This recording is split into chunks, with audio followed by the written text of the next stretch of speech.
Mapagpalang araw po. Ito po ang inyong kaibigan kay Jesus, Brother Manny Bautista. Ano po? Minsan pa sa ating pagbubulay ng Ebanghelyo, mga salita ng Diyos, salita ni Jesus ayon sa Magandang Balita, Biblia, Catholic Edition. Ito, Catholic Edition. Po. Ito'y pinamimigay po ng Simbahang Katoliko at nabigyan po ako ng isang preso. Kaya bago po tayo papalawat sa pag-aaral ng salita ng Diyos, ay atin munang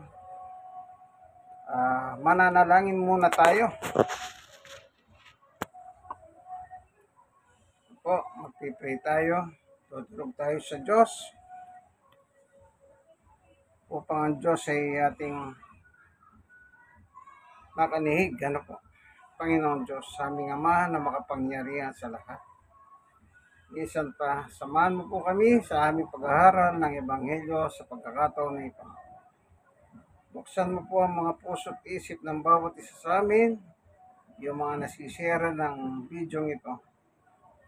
Sapagkat ang iyong salita napakahalaga sa aming buhay, lalo na po sa aming panahon, na kung saan grabe po ang init. Ang araw nga lang po talagang mahinit kasi yung mga school, sinuspende na po yung pasok hanggang Friday na. Gawa ng mahinit po talaga. No?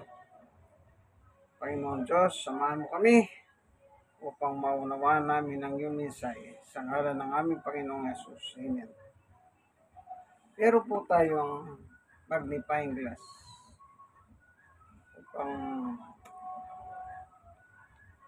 di po tayo mahirapan sa pagbabasa.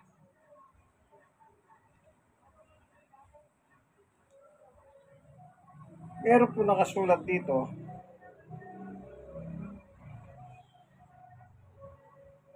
ganito ang sabi, sa Mateo 7:22, sa araw ng paghuhukom, marami ang magsasabi sa akin, Panginoon, hindi po ba't sa iyong pangalan ay nangaral kami, nagpalayas ng mga demonyo at gumawa ng mga himala? Ito pong tinutukoy dito, ito po yung mga sekta ng reliyon sa panahon ng Panginoong Jesucristo. Ibig sabihin po, may mga sekta ng reliyon noon sa panahon ng ating Panginoong Jesucristo. Ngayon, ito yung sinasabi nila sa Panginoong Yesus. Basahin natin muli. Sa araw ng paghuhukom, Judgment Day ang issue. Judgment Day, paghuhukom. Ano po ang kanilang sasabihin sa harap ng Panginoong Yesus? Sa araw ng paghuhukom, marami ang magsasabi sa akin, sabi ni Yesus, Panginoon, hindi po ba't sa iyong pangalan ay nangaral kami, nagpalayas ng mga demonyo at gumawa ng mga himala? Ginagamit po nila ang pangalan ni Jesus sa kanilang pagpapatutuho.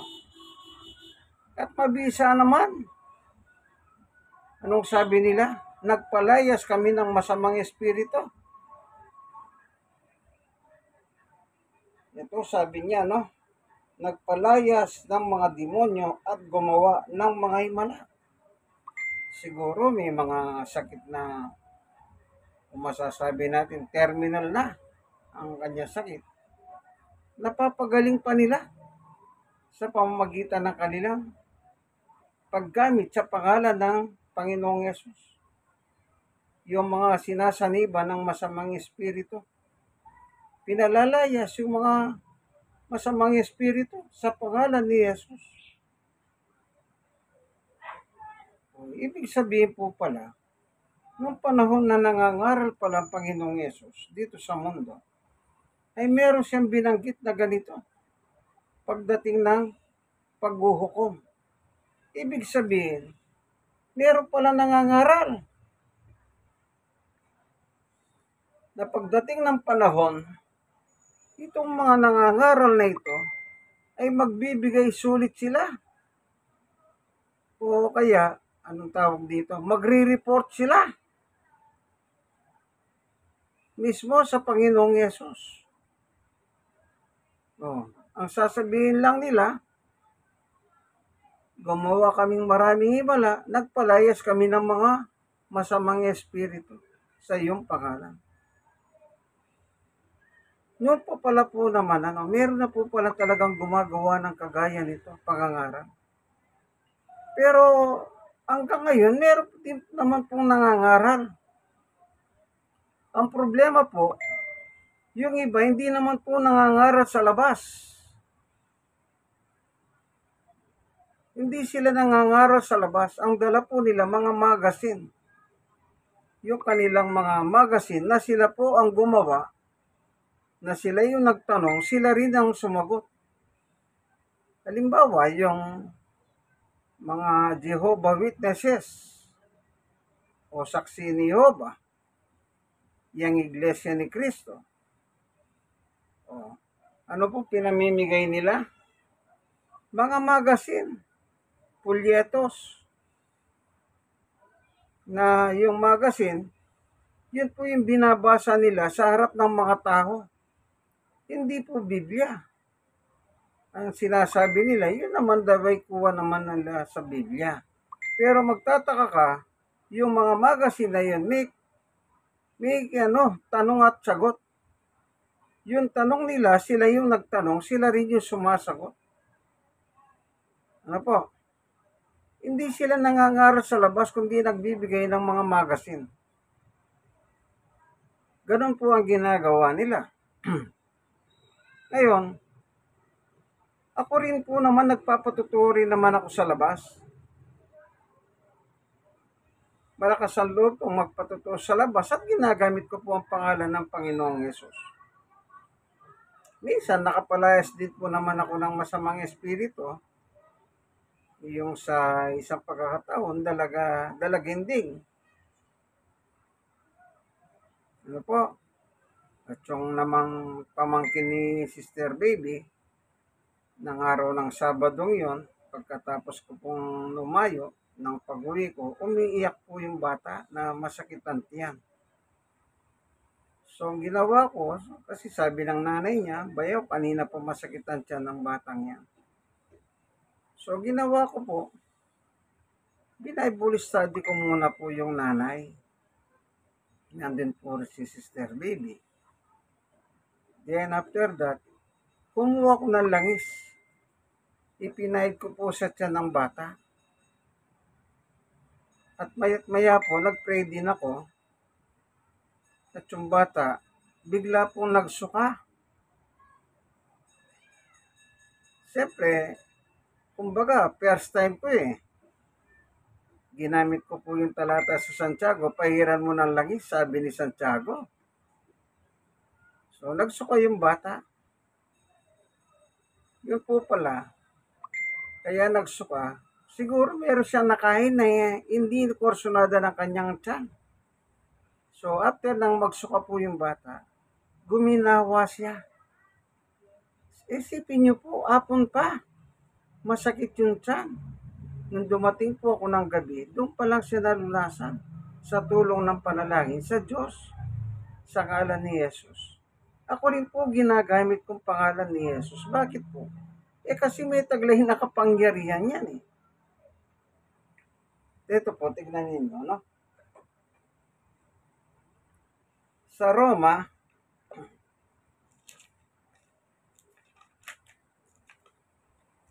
ano pong sabi ni Pablo?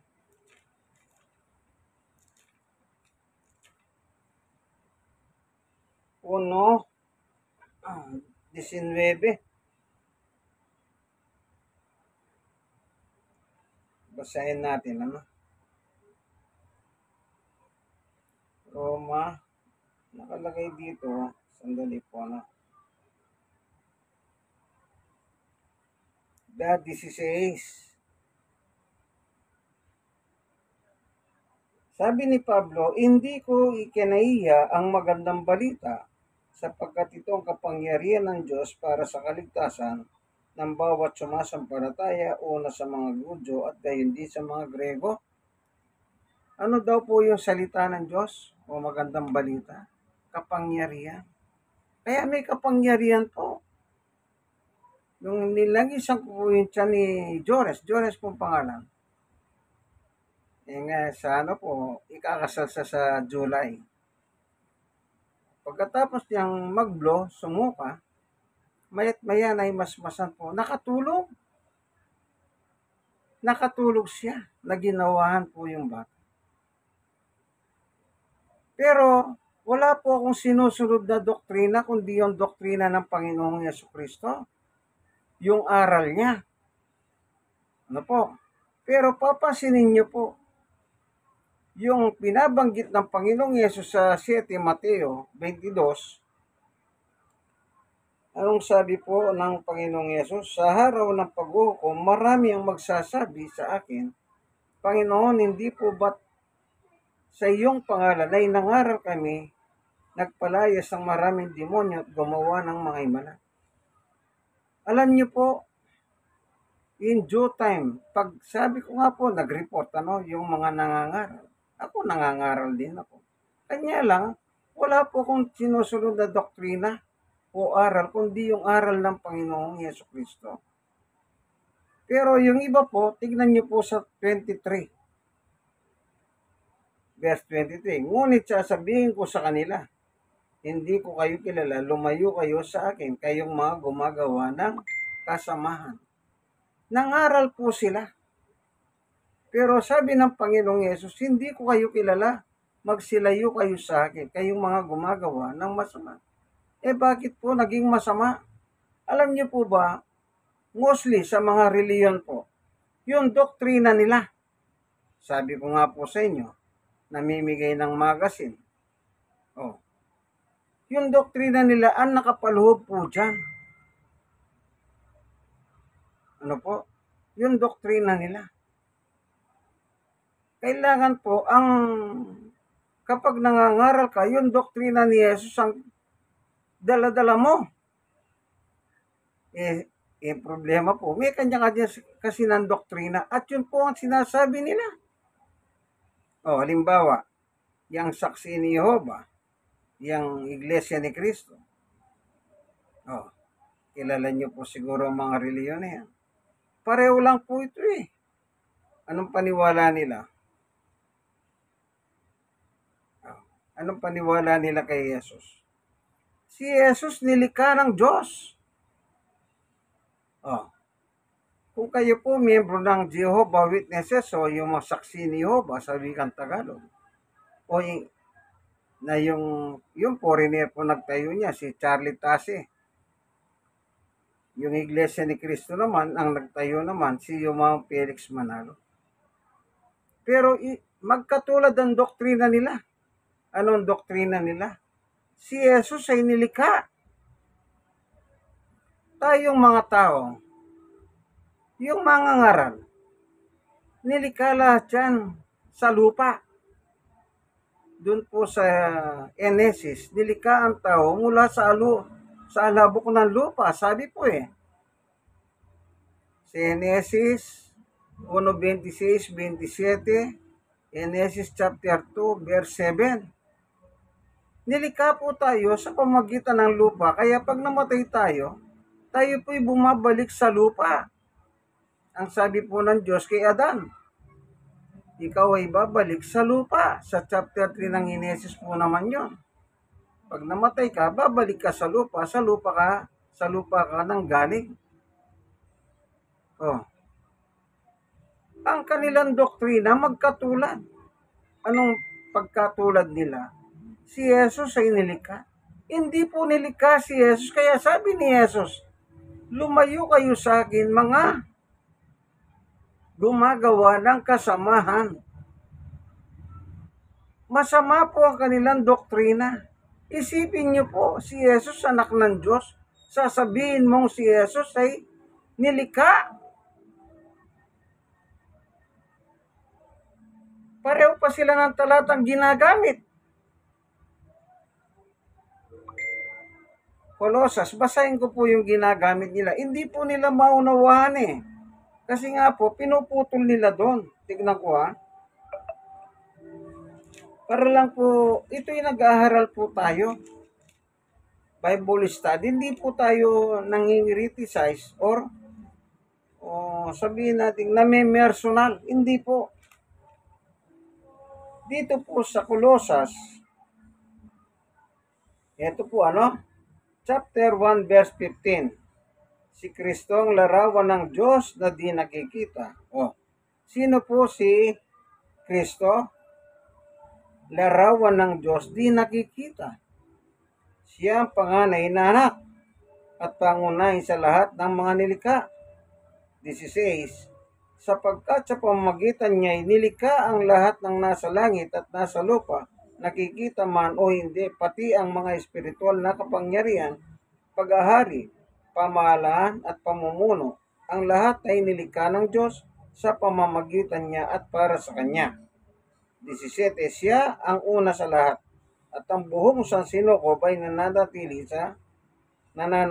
nasa kaayusan sa pamamagitan niya. Ngayon, ito po ang ginagawa nila. Binasa ko po sa inyo Kolosas 1:15, 16, 17. Sila po, ang binabasa lang nila, ito. Kolosas 1:15. Yun lang po binabasa nila. Si Kristo ang larawan ng Diyos na di nakikita. Kalarawan ng Diyos pala si Jesus eh. Doon sa Genesis 1:27-26, ang nakalagay doon, likahin natin ng tao ayon sa ating wangis, ayon sa ating larawan. May kausap po eh. Sino po yung kausap? Si Jesus po yun eh. Basahin muna natin yung 1:1, 2, and 3. Para lang po babalikan din natin yung Kolosas. Ipaliliwanag ko po sa inyo. Sila kasi pinuputol nila. Kolosas 1:15 lang ang ginagamit nila. Dito po sa 1:1, 2, 3. Nang pasimulay naroon ng salita. Kita niyo po, in the beginning, sa pasimula. Ibig sabihin po, wala pang langit at lupa, wala pang lahat na nakikita natin. Sa pasimula, in the beginning. Nang pasimulay naroon ng salita. Ang salita ay kasama ng Diyos at ang salita ay Diyos. 2. Sa pasimulay kasama na ng Diyos ang salita. 3. Nilikha ang lahat ng bagay sa pamamagitan niya at walang anumang nilikha nang hindi sa pamamagitan niya.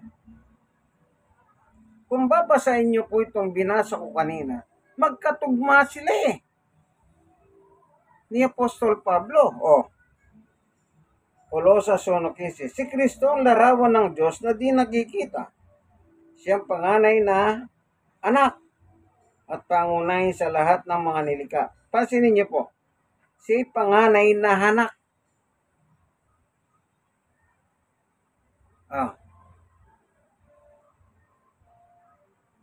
At pangunahin sa lahat ng nilikha. Kailangan tuloy mo yung 16 at 17 para maunawaan mo. Sapagkat sa pamamagitan niya inilikha ang lahat ng nasa langit at nasa lupa. Nakikita man o hindi, pati ang mga espiritual na kapangyarihan, pag-ahari, pamamahala, pamumuno, ang lahat ay nilikha ng Diyos sa pamamagitan niya at para sa Kanya. 17. Siya ang una sa lahat at ang buong sansinukob ay nananatili nasa kaayusan sa pamamagitan niya. Ibig sabihin, from the beginning, wala pang nilikha, nandun na po siya. Ito nakalagay naman Hindi lang, wag lang kayong maglikot ng hutak. Say una sa lahat. Wala pa ang lahat ng bagay dito sa mundo. Nandun na po si Jesus. Magkasama sila ng Diyos. Ngayon, paano niya sasabihin nilikha yan? Lahat ng bagay nilikha sa pamamagitan ni Jesus. Oh. Kung wala si Jesus, wala pong nalikha. Magkasama po talaga sila, magama sila. Ang Diyos at ang anak, magkasama po sila sa langit. Ayun sa 1, 1, 1, 2, 3. Ang anak ay Diyos. Ibig ba sabihin, lumikha ng isang Diyos ang Diyos? Hindi po. Kaya hindi po nila maunawa ng talatang ito. Kaya kinut lang nila doon sa Colosas 1:15. Yun lang po kanilang pinangaawakan.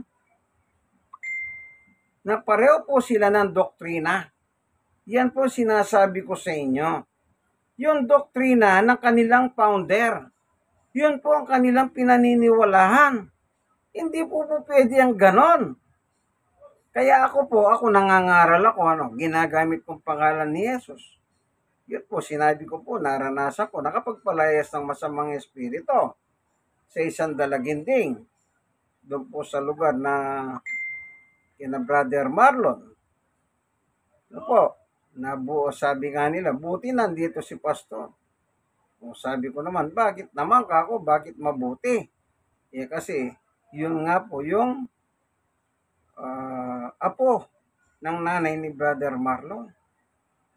Nung dumating daw po siya, at maya't maya, iba po. Kaya nga nung pinuntahan ko po yun, talaga nagsasalita siya, iba talaga. At saka iniikot-ikot niya po yung ulo niya. Nasaksiyan ko yun . So anong ginawa ko? Hindi ko siya pinanalangin kagad. Ang ginawa ko, nagbasa ako ng talata na naririnig ng ibang tao kasi nasa labas po kami. Pagkatapos ko pong magbasa ng talata ng Biblia, doon po ako nanalangin sa pangalan ni Jesus. Sa Diyos po ako nanalangin. Iningi ko po ang kanyang tulong sa pamagitan ng kanyang anak. Upang sa ganon, yung masamang espiritu ay lumayas. Sabi ko nga sa masamang espiritu, hindi mo pag-ahari ang katawan ng batang yan, kako. Lumayas ka sa ngalan ni Jesus. Ginamit ko rin po ang pangalan ni Jesus. Alam ko kasi may power yun . May kapangyarihan. So, tumalab naman. Lumayas po. Kaya sabi ng dalaginding, ano bang nangyari? Pero wala po akong doktrina. Hindi gaya ng binanggit ko, saksi at saka na saksi ni Jehovah o Jehovah Witnesses na ang founder si Charlie Tasse. Ito namang, patay na rin po yun, kasi foreigner yun. At saka itong Iglesia ni Cristo ng founder naman, si Yumang Felix Manalo, patay na rin po. Kaya sila, may doktrina sila. Yung founder nila, ang doktrina nila. Si Jesus daw ay nilikha. Kundi ba naman kapangahasan na sasabihin mo si Jesus ay nilikha? Samantalang sa Biblia, magkasama sila. Narinig niyo po yung 1, 1, 1, 2, 3. Sige nga, ulitin natin, para hindi po lang kayo malito. Huwag lang kayong, sabi ko nga po sa inyo, madalas, magbasa kayo ng sarili ninyong Biblia. Mura lang naman ang Biblia . Ba't hindi kayo makabili? Kung gusto niyo naman, i-upload nyo na lang sa cellphone nyo. Marami pong Biblia na upload sa cellphone. Libre lang. Kesa naman ang Biblia, ang cellphone, kung ano-anong picture. 1:1. Nang pasimula naroon ng salita. Ang salita ay kasama ng Diyos. At ang salita ay Diyos. Magkasama po . Ang Diyos at ang salita. 2. Sa pasimula ay kasama ng Diyos ang salita. Sino pong kasama ng Diyos? Ang salita. 3. Nilikha ang lahat ng bagay sa pamamagitan niya at walang anumang nilikha nang hindi sa pamamagitan niya. 14. Naging tao ang salita at nanirahan sa piling namin. Nakita namin ang kalwalatian tunay na sa kanya bilang kay sa isang anak ng Ama. Siya ay puspos ng kagandang loob at katotohanan. Sino po yung anak ng Ama? Wala po namang iba kundi ang Panginoong Jesucristo. So, ibig sabihin po, si Jesucristo at saka yung Diyos Ama, magkasama nila na sila from the beginning. Wala pa po ang lahat na nilikha. Magkasama na sila. Kung ano ang Diyos, ganun din po yung anak. O, sabi po sa Biblia, anong sabi? Ang salita ay Diyos. O. Paano mo ngayon sasabihin na si Jesus ay nilikha? Sana kung meron nakasulat, ako'y nilikha ng Diyos. O yun, paniwalaan nyo. Wala naman nakalagay baka naman sabihin, sinabi ni Pablo. Binasan lang ninyo, Kolosas 1:15. Pero kung tutuloy mo sa 15, 16 at 17, mas maliliwanagan ka. Maliliwanagan ka. Hindi po siya nilikha. Siya ay co-creator ng Diyos. Manlilikha siya, hindi siya nilikha. Pati yung mga sa langit, nilikha niya. Sa pamamagitan niya, nilikha ang lahat. Pati yung mga nasa langit, yung mga hangel. Isa na si Satanas doon na nilikha. Kasi anghel si Satanas sa simula. Si mabait na anghel hanggang sa sumama siya. Nagpakasama siya. Kaya naging Satanas siya. Ibig sabihin na Satanas, masama. Kaya nagkakamali po sila. Kaya yung sinasabi ni Jesus, pagdating ng araw, sabi ni Jesus, magre-report kayo. Anong sasabihin nila? Panginoon, nagpalayas kami ng demon, masamang espiritu. Nagpagaling kami ng mga himala. Gumawa kami ng mga himala. Sa pangalan mo. Pero nakapagtataka ang sagot ni Jesus, hindi ko kayo kilala. Lumayo kayo sa akin, kayong mga gumagawa ng kasamahan. Bakit po? Kasi po, yung aral ng kanilang leader, ang founder nila, yan po ang kanilang, nasa magazine po nila yan, napakahirap ng burahin. Pag binura mo yan, pag sinabi mong si Jesus hindi nilikha, lahat ng, pati yung namatay nilang miyembro, paano ngayon? Baka sabihin naman ng mga buhay na miyembro nila, niloloko mo kami. Sinasabi nyo sa inyong mga doktrina na si Jesus nilikha. Ngayon, bandang uli, sasabihin nyo, ay hindi pala nilikha yan, I'm sorry. Ganun po ba? Lalayasan ka ng miyembro. Kaya sila po, hindi na nila mababago ang status nila. Hindi na mababago. Talagang yun ang doktrina nila. Sige, pagtanong nyo po, kung hindi ako nagsasabi ng totoo, bagamat wala akong pinakitang anumang babasahin ng Iglesia ni Cristo o ng saksi ni Jehovah, sila na ang makapagpapatotoo. Sa isang pagkakataon, pakikita ko po sa inyo. Alam nyo, simple lang po naman ang aral ng Diyos. Kung ano po yung aral ni Jesus, yun dapat ang i-promote nila. Dapat i-promote ng tao na nangangaral. Hindi yung doktrina ng tao. Tao ko yun. Kahit maganda po yung doktrina ng tao, tao pa rin yan. Hindi Diyos yan. Kagaya na sinasabi nila, yung panalangin na rosaryo kay Maria. Kanino doktrina yon? Di po ba sa simbahang katoliko? Simbahang katoliko, isa sa doktrina nila, si Maria, dinadalanginan nila sa pamamagitan ng pagrosaryo. Hindi nila may tatanggi yan. Kasi kinagamayan na nila. ang pagtuturo ng rosaryo. Lalo na tuwing gabi, alas 6. Oh, araw-araw yun eh. Yung panalangin sa alas 6. Oh, anong panalangin nila? Nagro-rosaryo sila. Di ba palitan lang na silita yan na Baginoong Maria? Oh, pagkatapos sasagot yung kabila. Oh, sa mga simbahan naman, tuwing araw ng Miyerkules. Oh, nagro-rosaryo. Isa po sa kanilang tinataguyod na doktrina yan. Oh.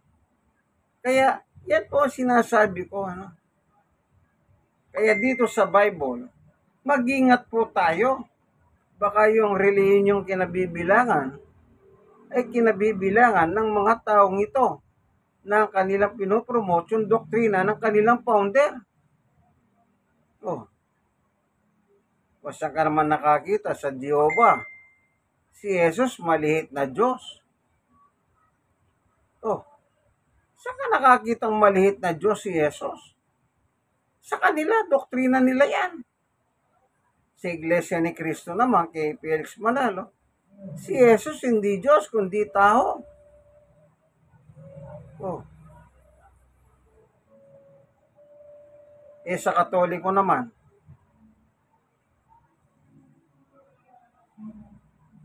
tinatanggap nilang Diyos si Jesus, pero ang dami pa nilang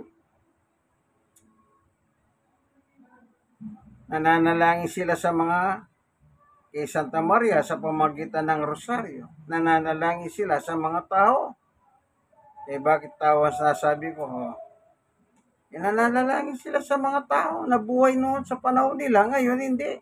Patay na sila. Ginawa na rebulto. Dinadalanginan pa. Tao pa rin yun.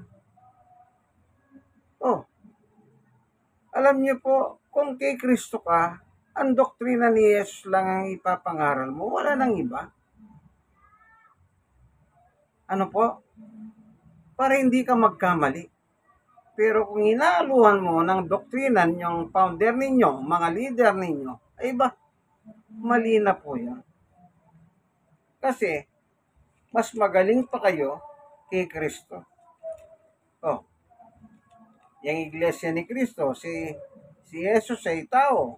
Samantalang si Felix Manalo, anghel. Oh, kita nyo po. Sabi sa Biblia, yung anghel nilika. Doon sa Colosas 1:15-16-17. Paano ka naman? Kaya pagdating ng araw, magre-report sila. Okay, balikan natin. Mateo 7. Punta naman natin yung 21. Ano naman ang nakalagay sa 21?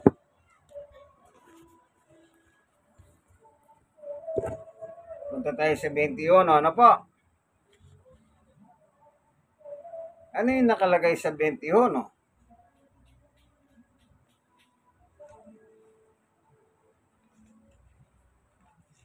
Mateo 7:21. Hindi lahat ng tumatawag sa akin, Panginoon, Panginoon, ay papasok sa kaharian ng langit, kundi ang mga taong sumusunod sa kalooban ng aking Ama na nasa langit.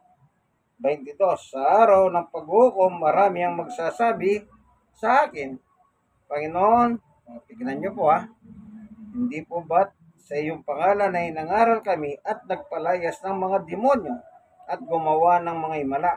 23. Ngunit sasabihin ko sa kanila, hindi ko kayo kilala. Lumayo kayo sa akin, kayong mga gumagawa ng kasamahan.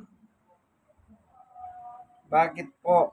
Kasi po, ang sabi sa 21, ulitin ko, hindi lahat ng tumatawag sa akin, Panginoon, Panginoon, ay papasok sa kaharian ng langit, kundi ang mga taong sumusunod sa kalooban ng Ama, kalooban ng aking Ama na nasa langit. Anong kalooban ng Ama?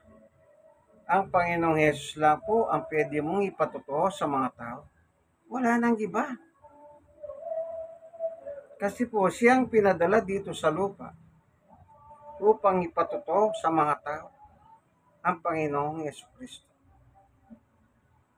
Kaya Darating ang panahon, kaibigan, magsusulit lahat tayo.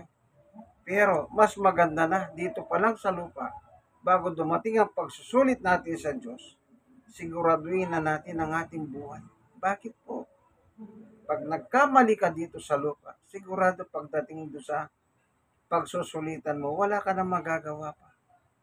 Kasi tinataguyod nila, doktrina ng founder nila. Si Jesus ay nilikha. Hindi po nilikha si Jesus. Magkasama na sila from the beginning, mula sa simula. Wala pa pong nilikha.